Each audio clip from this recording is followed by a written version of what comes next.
Hey guys, this is your last lecture video for chapter 1. We're going to go from slides 13 to 16 here, so let's get into it. Okay, so this slide picks up from where we left off last time, where we were talking about how opposite charges attract, so positive protons will attract negative electrons. But from that, we get this definition for the word atoms, that they are electrically neutral. Okay, so every time we say sodium atom, hydrogen atom, chlorine atom, oxygen atom, and every time we use the word atom, we are implying that we're talking about a particle that overall is neither positive nor negative. And that means that within an atom, the number of protons has to equal the number of electrons. And that works because they have equally opposite charges. So for every single one proton, it will attract one electron. And so if an atom has 13 protons, it attracts 13 electrons, 1 to 1. And this balance of those opposite charges is what makes the atom electrically neutral. So from that, we know that the atomic number is not only equal to the number of protons, but then furthermore is equal to the number of electrons when we're using the word atom. Now, electrons can be changed through chemical reactions, through sometimes just friction. Anytime you're scooching your feet along on a carpet, or you build up static electricity with like a sweater or something, you're actually accumulating electrons off of some atoms and onto others. And so whenever there's an imbalance of protons and electrons, we don't use the word atoms anymore. We call them ions, something where there's an uneven amount of protons or electrons. And there can be positive ions and negative ions, depending on if the atom gained or lost electrons. So with the information that you have here, I'd like you to try to fill in this slide. Take a second because you're going to see the answers in a moment. So maybe pause, fill it in, test yourself, and then hear the answers. Okay, moving on. So we've discussed how to find the number of protons and electrons within an atom, and we just practiced it. Now we need to be able to do the same for neutrons, because remember, all of the variety of the different elements and how they behave and what they are comes from these 3 subatomic particles. And so knowing how much is there is really important to kind of understanding what's going on. Now, for neutrons, this is more difficult because the number of neutrons within an atom, it can vary between atoms of the same element. Protons within atoms of the same element, always the same. And as long as we're talking about atoms, the number of electrons is always the same. However, neutrons can vary within atoms of even the same element. So what we call those isotopes. Atoms of the same element that have different numbers of neutrons, we call those isotopes. And nearly every element has multiple different isotopes. Here are a few examples. Hydrogen has 2 stable isotopes, hydrogen 1 and hydrogen 2. Oxygen has 3 stable isotopes, oxygen 16, oxygen 17, oxygen 18. And isotopes are named in a few different ways. So you've seen in these last 2 examples, the first and the second way. The first way, like we had for hydrogen, is the element name and then a dash and then the mass number of that isotope, how big that isotope is compared to other isotopes, hydrogen 1. Then you could use just the symbol like we did for oxygen, okay, still with the mass number of the isotope. But the final way, think of this like the full name of the isotope, like the government name, the given name for the isotope. It's called isotope notation. And here's an example, okay? It looks a little bit different. We have the element symbol, okay? We have the mass number of the isotope, the atomic number of the element, and the element symbol for carbon is C. Okay, so this is isotope notation, and it's in this format of like a 14 over a 6, but it's not a fraction. It's just we put the 14 up top, the mass number, total mass of that isotope, the atomic number of the element, and then the symbol to the right. Okay, that's just the format when we're talking isotope notation.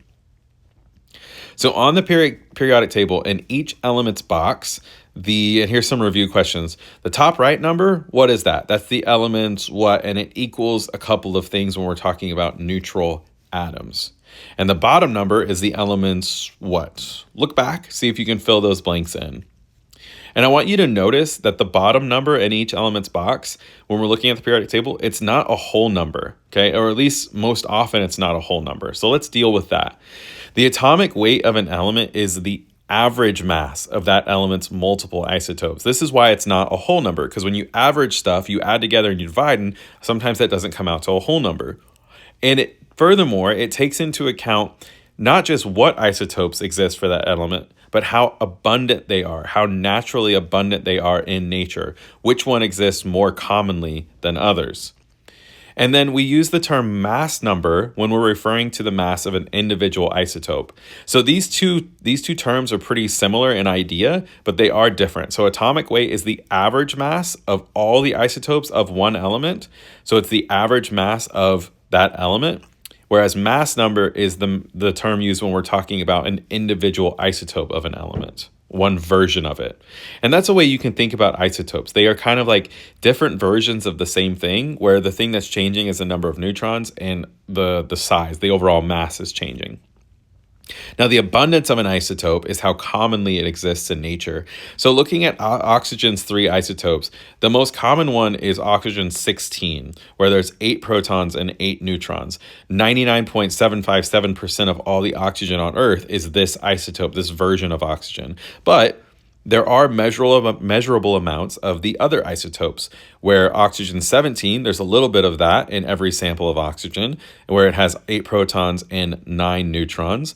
Oxygen 18, 8 protons, 10 neutrons. So it's always the same number of protons because it's all oxygen, but the number of neutrons changes because that's what makes isotopes. Versions of the same element, different number of neutrons. So the mass number is always just simple addition, okay? Number of protons plus number of neutrons. And we can calculate that for anything if we know the element and we know how many neutrons it is. So calculating the mass number of oxygen isotope with 11 neutrons, simple addition, just plug it in. And then we can also change that around to solve for the number of neutrons if we know the specific isotope mass number. Okay, so we could calculate how many neutrons are in carbon-13. Well, the number of protons is 6 because it's carbon, and then the mass number is 13 because that's how we read that name for the isotope. So 13 minus 6 gives us the number of neutrons.